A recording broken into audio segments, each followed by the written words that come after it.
সমীরবিন sir নিজে মালদ গেছেন, প্রত্যন্ত এলাকায় যাবেন।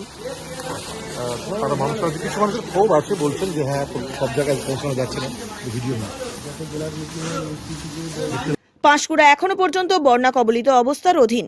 বন্যার পরবর্তী সময় থেকেই মানুষের পাশে দাঁড়াতে সক্ষম হয়েছে পূর্ব মেদিনীপুর জেলা পরিষদ এবং জেলা পরিষদের সভাধিপতি।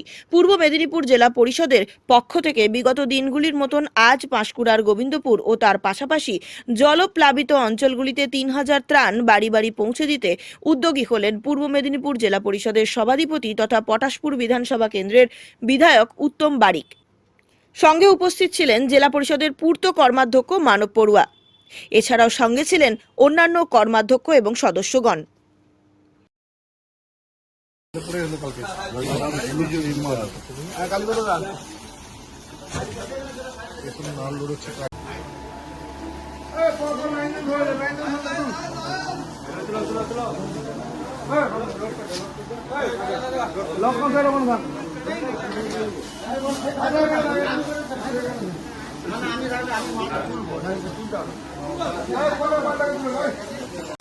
সাড়ে 3 থেকে 4 ফুট হাইটে 5 ফুট হাইটে কোথাও জল, সে জলকে আটকানো সম্ভব নয় এবং নদীর মধ্যে বাস হয়েছে আমাদের প্রথমে প্রায় 4টা 15 দিকে পাঁশকুড়া যোজনাতে 18 জন পরিবার, সেকেন্ড আধা ঘন্টা একটা করে ভেঙেছে আমাদের পাঁশকুড়া 15 নম্বর ওয়ার্ডে, তারপরে আবার ভেঙেছে আমাদের মানুষ।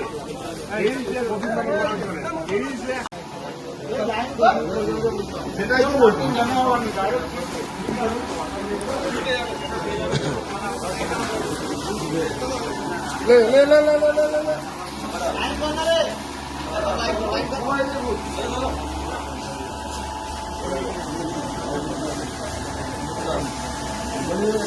আমি এখানে চলে এসেছি,